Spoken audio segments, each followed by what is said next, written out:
سلام و روز بخیر باشد بیننده عزیز. برنامه نوید بامدادی است تقدیم از رادیوی آزادی. من مولا رجب یوسفی دوام 10 دقیقه دیگر شما را با تازه ترین خبرهای تاجیکستان و جهان آشنا میکنم. ساعت در دوشنبه 11. نخست نگاه میکنیم به سرخط خبرهای امروز 4 آگوست. بعد 3 ماه زد و خورد نیروهای قرقیزستان در سرحد با تاجیکستان عملیات میگذرانند. وزیر تندرستی بعد 2 هفته لطوکوب در محضر عام ظاهر شد و همکاری پیشین عزت امان به تندگرایی متهم شده است. خدمات مرزبانی قرقیزستان روز 3 آگوست از آغاز عملیات نیروهای قدرتی و مقامات محلی در بادکن هم مرز با اسفره تاجیکستان خبر داد. ساکنان چند دهه اسفره تصدیق کردند که صدای تیرپرانی را میشنوند، اما مقامات تاجیکستان رسما چیزی نگفتند. عملیاتی که مقامات قرقیزستان مشترک و ویژه نامیدند بعد بیشتر از 3 ماه زدوخورد مسلحانه در سرحد که از دو جانب دهها کشته و زخمی بر جای گذاشت برگزار می شود. خدمات مرزبانی کمیته دولتی امنیت ملی قرقیزستان روز سه‌شنبه در اطلاعیه رسمی هدف عملیات را جلوگیری از قاچاق مال و محصولات نامید. به خبر منبع در عملیات نیروهای امنیتی، مقامات محلی و ساختارهای حفظ حقوق اشتراک دارند. مقامات تاجیکستان هنوز به طور رسمی از برگزاری عملیات گسترده قرقیزستان در موضع‌های نزدیک به منطقه‌های نزد سرحدی اظهار نظر نکردند، اما چند ساکن اسفره ولایت سوخت گفتند 2 روز باز در موضع سمرقندک بادکن مشق نظامی شروع شده است و صدای تیرپرانی شنیده می شود. به اطلاع ساکنان در این مشق افراد ملکی هم شرکت دارند. این مشق نخستین قرقیزستان در موضع سرحدی با تاجیکستان نیست. این کشور ماه مارس امسال با وارد کردن دهها تکنیک نظامی در بادکن آزمایش گسترده انجام داده بود.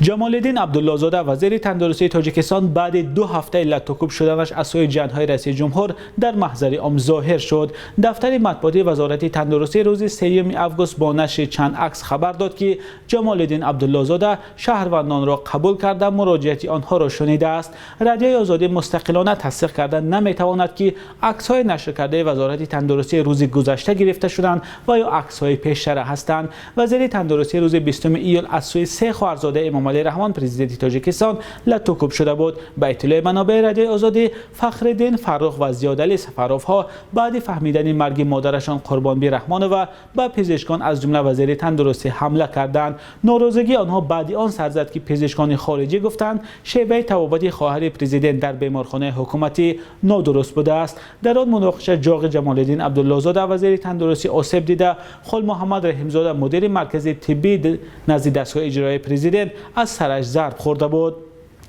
مسئولین وزارت تندرستی خبرها درباره لطوکوب وزیر تندرستی را رد کرده گفته بودند جمال الدین عبدالله زاده با سفری کاری به روسیه رفته است، اما نشر نکردن یگان عکس وزیر از جریان سفرش و همچنین در نشست خبری شرکت نداشتن وزیر گفته های دفتر مطبوعاتی وزارت تندرستی را زیر شبهه برده بود. دهها کاربر فیسبوک میپرسیدند که اگر خبر لطوکوب وزیر نادرست است پس خود جمال الدین عبدالله زاده در کجاست و چرا در نوار خود را نشان نمیدهد. برخلاف خبری اولیه که برای تفتیش حادثه پرونده باز شده است، دیرتر معلوم شد که مقامات حفظ حقوق و قانون به تحقیق این قضیه مشغول نیستند. جمال الدین عبدالله زاده 54 ساله در اوج پاندمی کرونا ویروس در ماه می سال گذشته وزیر تندرستی تعیین شده بود. منتقدانش او را به پنهانکاری درباره تعداد گرفتار شدگان و فوتیدگان کرونا ویروس متهم میکنند، ولی خودی او این همه را بارها رد کرده گفته است راهشان در مبارزه با کووید 19 درست است. در کشورهای آسیای مرکزی که بیماری کووید 19 دیگر بار زیاد شده است، شیوه های واکسن زنی برای پیشگیری از مرگ و میر نتیجه برعکس هم داده است. ساکنان منطقه از گرفتن این واکسن می ترسند که مبادا آنها را بیمار نکند. مقامات هم به جای تشویق و ترغیب راه مجبور کردن را پیش گرفتند. تفصیلات در گزارش همکارم طاهره سفر. واکسن این نجات می‌دهد. واکسن یعنی که یک داروی هست که 1 ساله ما رو از تمام کسال‌های ویروس‌ها گریپ و انا کووید 19 رهایی می‌یابد. هرچند در تاجیکستان این گونه عقیده زیاد است، ولی مخالفان گرفتن واکسن به ضد کووید 19 زیادترند و دلایل‌های عجیب و غریب هم می‌آورند. مثل این مرد که به خبرنگار رادیو آزادی گفت جرقات بخورید بهتر از واکسن است. من باشد من واکسن بکول نمیکنم. так что тонен спорт заниматься کنین، тонен چیزی با قوت خورین، چیزی دهقانی خورین.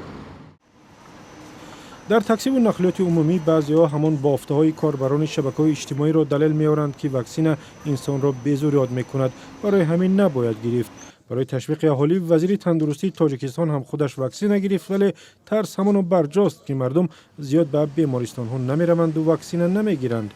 با گسترش سرایت کرونا ویروس و مرگ و میر از آن، حالا مقامات طبیبان را حتی به مسجدها می‌فرستند که بعد از نماز جمعه مردم را مجبوری واکسن نزنند، کاری که به گفته حقوقدانان غیر قانونی است. در تاجیکستان 9 میلیون نفری به گفته وزارت تندرستی تاکنون بیشتر از نیم میلیون نفر واکسن گرفتند. بیماری کووید 19 که حالا نوع دلتای آن هم در کشور خروج کرده است، از ماه اپریل تا روز 2 ایول بیشتر از 15,000 نفر را بیمار کرده، 121 نفر را کشته است. آماری رسمی که بسیاری ها به آن شبهه دارند. ترس از واکسن خاص مردم تاجیکستان است و در تمام کشورهای آسیای مرکزی هراس از واکسن وجود دارد.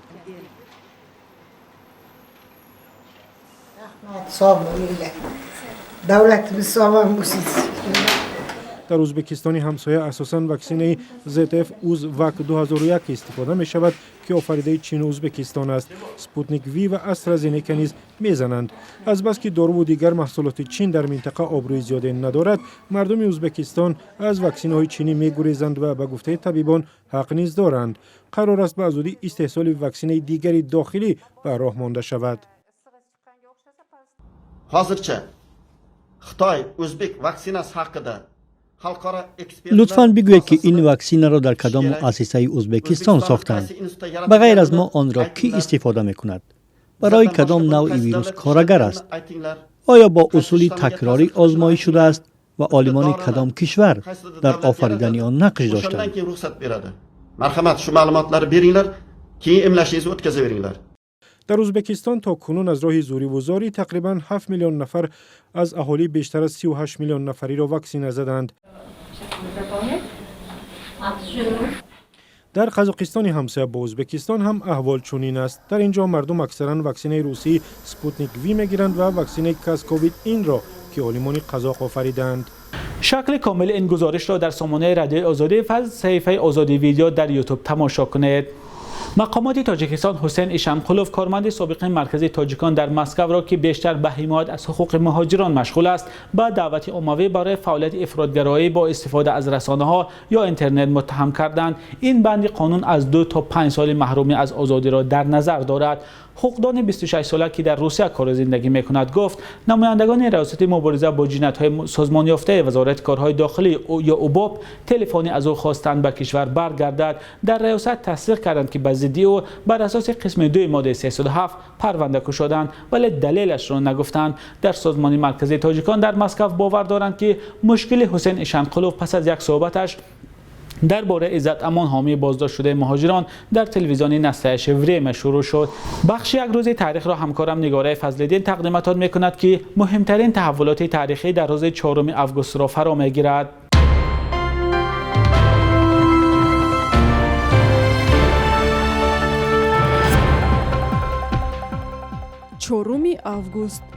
4 августи соли 2014 парлумони тоҷикистон ба ҳукумат ҳақ дод ки дар ҳолатҳои изтирорӣ аҳолиро аз дастрасӣ ба хадамоти алоқаи мобилӣ ва интернет маҳрум кунад.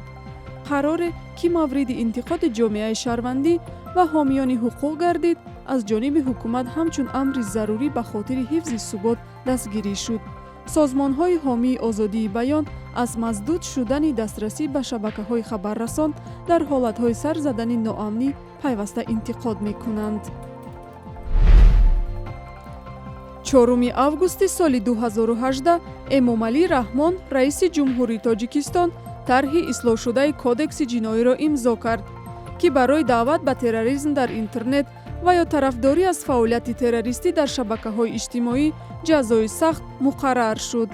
дар сурати лайкмонӣ ё бознашри матолибе ки хусусияти ҷиноӣ дорад, аз ин баъд бо 10 то 15 соли зиндон таҳдид мекунад.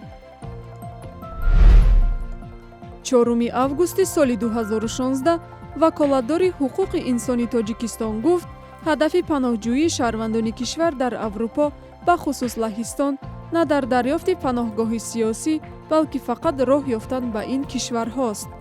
вале мақомоти Полша аз он пеш иддаои Зариф Ализодаро рад карда гуфтанд, که صدها پناهجوی تاجیک با فرار از تعقیب‌های سیاسی و به خاطر دیگراندیشی و عضویت در حزب‌های در تاجیکستان ممنوع سیاسی خواستار پناهندگی اروپا شدند.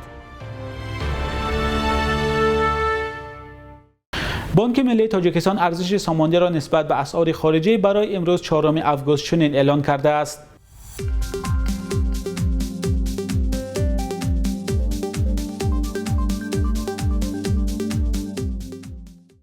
بیننده عزیز، این برنامه نویدی بامدادی بود که با آخرین خبرها پیشکش شما شد. خبرهای از این بیشتر رو در سامانه رادیوی آزادی با نشان www.azadi.org و صفحه ما در شبکه‌های اجتماعی پیدا کنید. روزتان بخیر باشد.